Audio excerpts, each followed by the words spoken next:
Good morning students, welcome back to my channel. So today I'm not going to teach you any new topic. Today we will just have a quick revision on everything what we have studied till now. So I will just revise each and every topic which we have covered in our previous lectures. So in today's lecture you just download the PDFs. In that PDF you will get the numericals related to the topics which we have studied. You will get very short questions, some short questions and numericals. So just try to solve those questions. Download all the PDFs from the description box and let's start with our revision. So the chapter electrostatic, this is a first unit of our syllabus, and this unit basically contains, first chapter it contains electric field which we have studied. After that we have to study Gauss law, which we'll cover in our next chapter, and after that you have to study potential and capacitance. Now right now we have studied this topic, electric field. So today I am going to just revise this topic, and in my further lecture you will study Gauss law and potential and capacitance. So today just begin with the starting of the chapter. The first topic which we studied in this chapter was the charges, if you all remember. So these charges are basically intrinsic property of elementary particles like electron and proton. So in charges there are two kinds of charges, positive charge and negative charge. If you talk about positive charge, that means we are talking about proton, and if you talk about negative charge, then means we are talking about electron. Proton having a charge of 1.6 10 to power minus 19 coulomb, and same is the charge on electron, 1.6 10 to power minus 19 coulomb. So thereafter we have seen the unit of charge. So the SI unit of the charge is your coulomb, and this coulomb is represented by C, and the dimension for the charge which we are using here, that is A in time T. AT is the dimension of the charge. So you have to learn some properties. These properties is very much important from your exam point of view. Properties of charges. So our first property was additivity.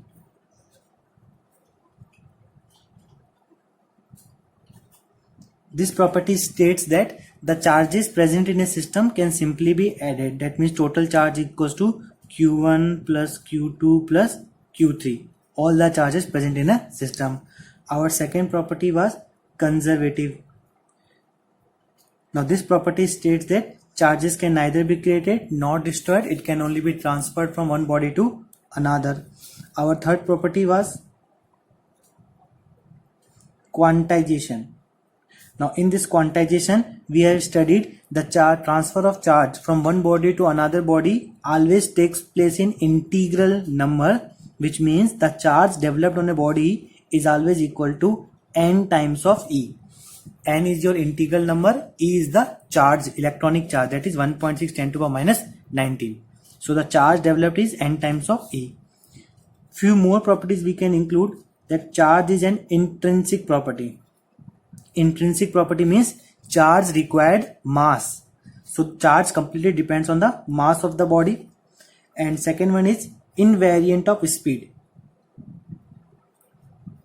Invariant of speed means charge does not depend on the speed. So on changing the speed, the charge does not changes, but the mass of the body changes with the speed. So these are the few topics which we have covered in our topic charge. On moving forward, we have studied about the Coulomb's law. So Coulomb's law is basically a law which gives us an expression of the force. Expression of the force acting between two charges. Now as we know, two charges either attract each other or repel each other. So suppose these are the two charges Q1 and Q2. Distance between them is R. Then according to Coulomb law, the force acting between them is F equals to 1 upon 4 pi epsilon naught times Q1 Q2 by R square. So this is the force acting between two charges. We can also express this force as your F is equals to, now in place of this bracket you can write K times of Q1 Q2 by R square. So this is the formula for Coulomb's law. So if you remember the value of K, that is 1 upon 4 pi epsilon naught. So its value is something about 9 into 10 to the power 9. Here epsilon naught, this epsilon naught is termed as electrical permittivity. Electrical permittivity of free space. What does it define? This defines the ability of a medium to restrict the electric lines of force. It actually opposes the electric lines of force.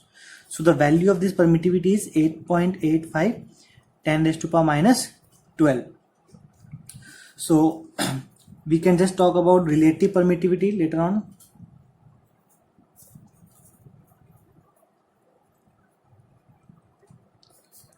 Relative permittivity is basically defined as the ratio. It is written by epsilon r. It is defined as the ratio of permittivity of medium to the permittivity of free space. This is permittivity of medium, this is permittivity of free space. Their ratio gives you relative permittivity epsilon r.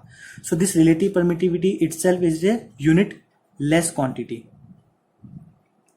And one more thing, this relative permittivity can also be written as K, and here this K is called as dielectric constant. So K is basically termed as dielectric constant. This epsilon r, it is relative permittivity, which is epsilon by epsilon naught. So we have learned one more thing, that force in air.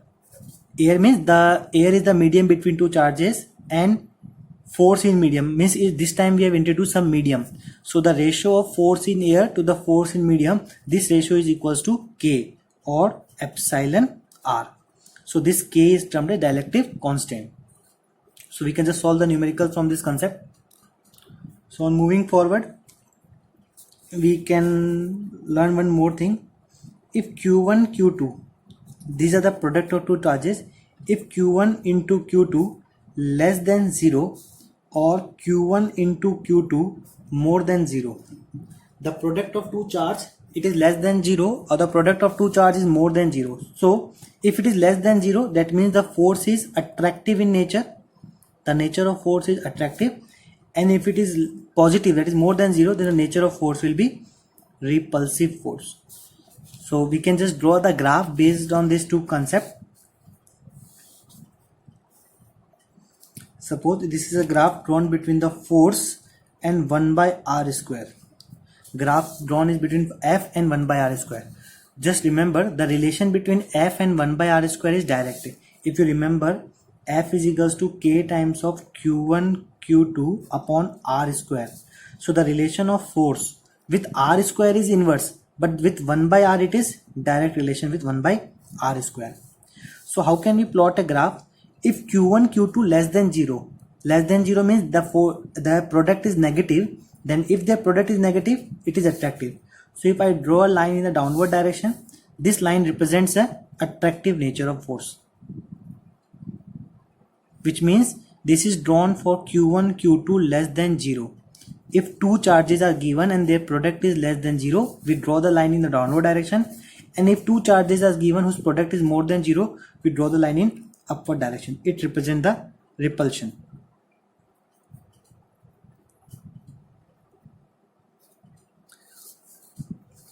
So this is the graph drawn between force and 1 by r square. From this graph, we are able to understand how repulsion and attraction differ graphically. So after this, we have studied about electric field.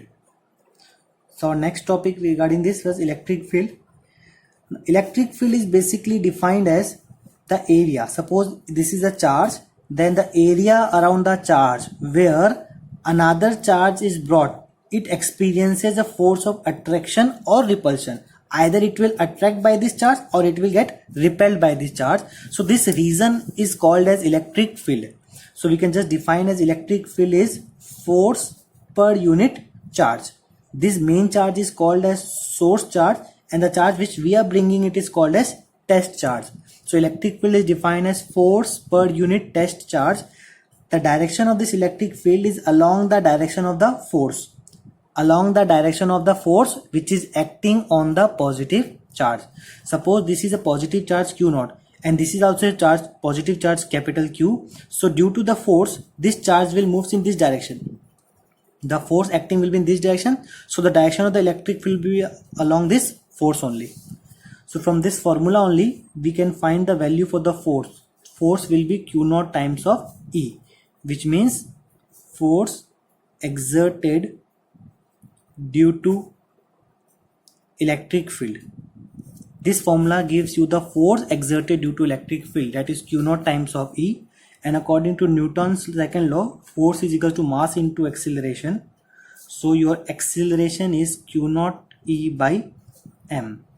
This is the acceleration produced in a particle when it is placed in electric field. So your acceleration is proportional to Q by m. Suppose this electric field is constant, then the value of acceleration is proportional to Q by m. This Q by m is termed as charge to mass ratio. It is given a charge to mass ratio, or sometimes they are also used to write specific charge. Specific charge ratio or charge to mass ratio both mean same. That means acceleration is proportional to Q by m. So whichever the two particles having more specific charge, it will have more acceleration. Higher the value of specific charge, higher will be the acceleration.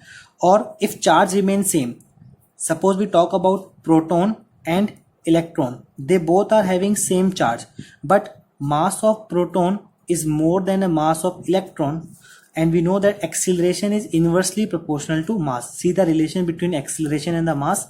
So acceleration is inversely proportional to mass, therefore acceleration of proton is less than acceleration of electron. If proton and electron both are placed in an electric field, then electron will have higher acceleration as compared to proton because of this mass. So concluding our topic of this electric field. So one more thing you remember, displacement S equals to ut plus half at square, which means displacement is also proportional to acceleration of the particle. Displacement proportional to acceleration. So higher the acceleration, higher will be the displacement of the particle. So now understanding the direction, as we know the electric field is a vector quantity. It is a vector quantity, its unit is Newton per Coulomb. So Newton per Coulomb is the unit of electric field. Now how to find the direction? Suppose these are the two plates, positive charge and negative charge. In this plate I inserted a positive charge. What I see that this positive charge moves towards this direction because of this negative plate. Now it is explained that by Michael Faraday, the direction of this positive charge, the direction of movement of this positive charge represents the direction of electric field. So this positive charge moves from positive to negative, so the direction of electric field will be also from positive to negative. So we consider the direction of electric field is always from positive to negative. So positive charge moves in the direction of field and negative charge moves opposite to the direction of the field. And what will be the force? The force acting is F equals to QE, F equals to Q times of E. So this is the force acting on them, but their directions are opposite. So after that we have studied electric field due to point charge. Electric field due to point charge. What does this mean? Suppose this is a charge Q, this is a source charge, and at a distance of R, a point is there or someone is standing here. I have to find the electric field at this point. So what will be the electric field at this point due to this charge? So this electric field is equals to 1 upon 4 pi epsilon naught times of Q by R square, or you can simply write it E equals to KQ by R square. This K means is 1 upon 4 pi epsilon naught only. So this is the electric field due to point charge. So this is a point charge. Now the main reason for the electric field is the electric field lines. Electric field lines, or simply it can be termed as lines of force. According to Michael Faraday, he named them as lines of force. So what is this electric field lines or the lines of force? These are the imaginary lines. Imaginary lines present around a charge, and these lines are only responsible for the generation of electric field. If this is a charge, then from this charge we will find the electric field emerging outward, and because of this electric field only we are able to obtain the electric field. So let's see what these electric field lines represent. So some important properties are there. First important property is this: these electric field line always travel from positive to negative.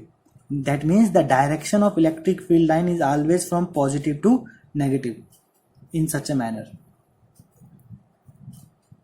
Means we will see it will moving outward from positive charge and moving inward to the negative charge. In negative charge they are coming inside, and from positive charge they are going outside. They never form closed loops. Point to remember, electric field lines never form closed loops because they always travel from positive to negative. Second point, we have seen the tangent drawn on this field. Suppose if I draw the tangent, then this tangent will give me the direction of electric field. The tangent gives the direction of electric field. Third point, we have seen that two electric field lines never intersect each other. Electric field lines never intersect each other because at the point of intersection there can be two tangent, and the two tangent represent the two direction, which is not possible. So we say that electric field lines never intersect each other. Fourth point, we always say that these electric field lines are continuous curve. Electric field lines are always continuous curve. Means if they start propagating from positive to negative, so these lines will always be continuous, because if you place a small charge q naught, then this charge will continuously move along this path without any sudden jumps. There will be no any sudden break on this charge, so we will say that the lines are continuous.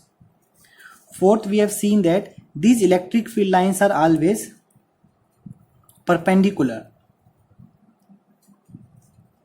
Electric field lines are always perpendicular to the charge body.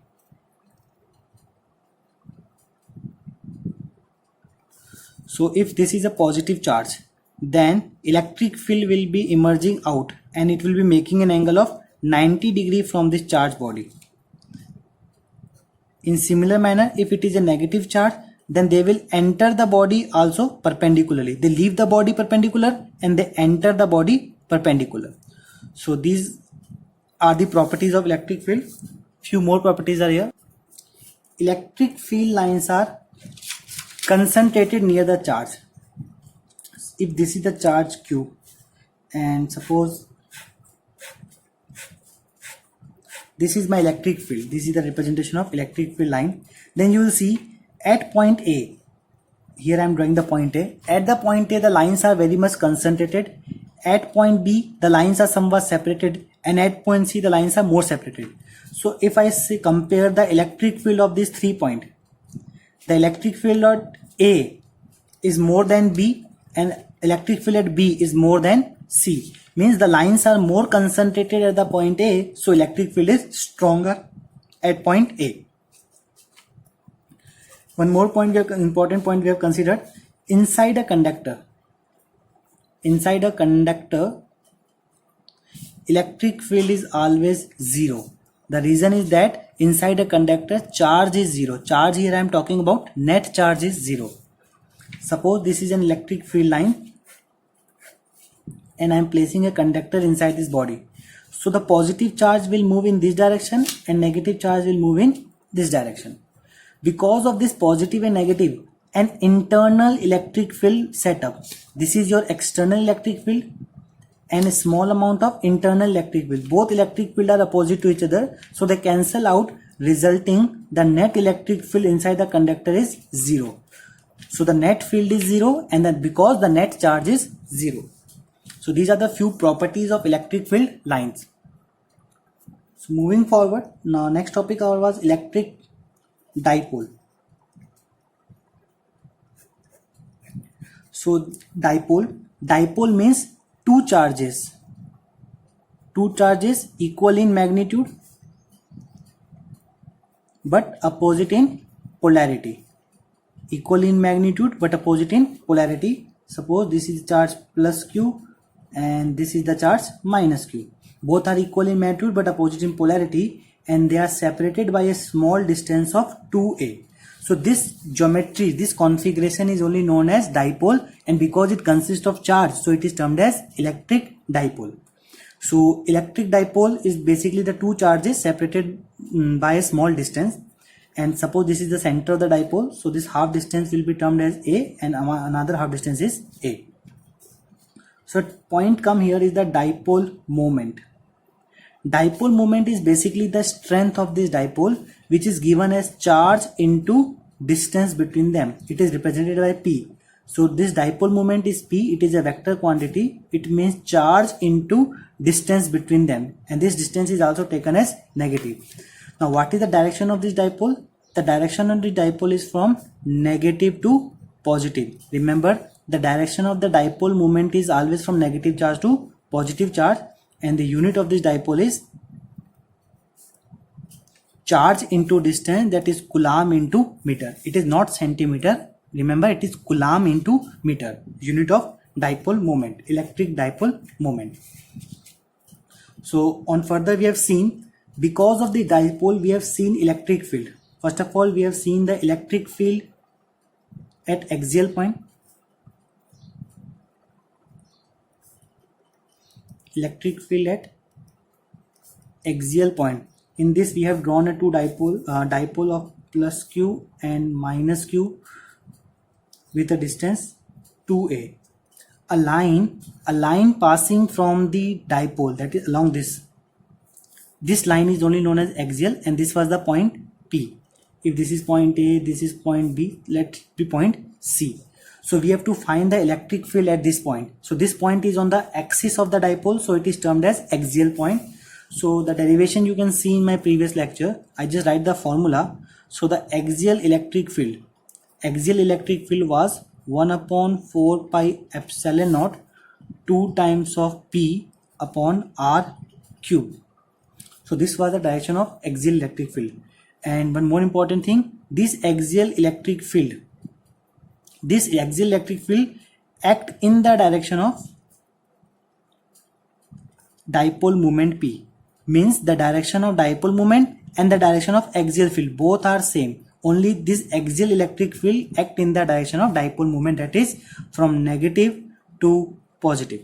This is the direction of dipole, and axial field also act in this manner only. Second, we studied about electric field at equatorial point of dipole. Now in equatorial point, this was the dipole, suppose plus q minus q, separated by distance 2a, and the line passing perpendicularly from the center. This is the line passing perpendicularly from the center. This line is only known as equatorial line, and at this point C we have to find out electric field. So for positive charge the line will go outward, for negative charge the line will go inward. So at this point we draw the resultant of these two vectors. On plotting the resultant, we came to know that equatorial electric field was equal to 1 upon 4 pi epsilon naught P by R cube. So this was the direction of this was the expression of equatorial electric field. And one thing remember, equatorial electric field act opposite to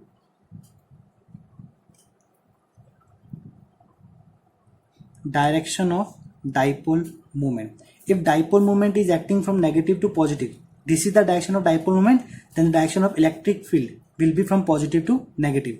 So in this case, equatorial field is opposite to the dipole moment, but axial field acts in the direction of dipole moment. Just learn these two important points. On comparing both the two quantity. So on comparing your axial with respect to equatorial, you will find a ratio 2:1. So your axial electric field is basically twice of equatorial electric field. So learn this relation, it will be helpful for you solving the numericals. So on moving forward, then our topic comes here, charge distribution, which we covered in our just previous lecture.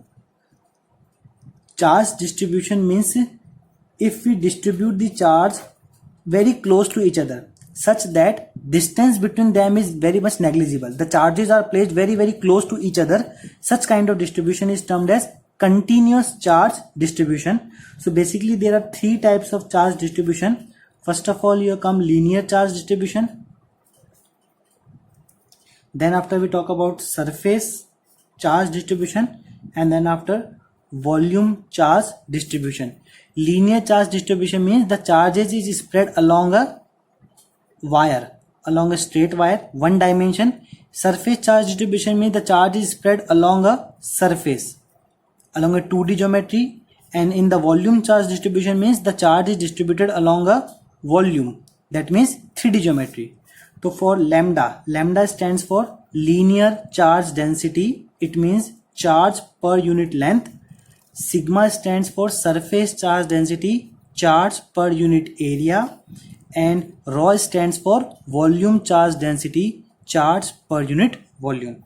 So these are the three charge density: linear charge density, surface charge density, and volume charge densities.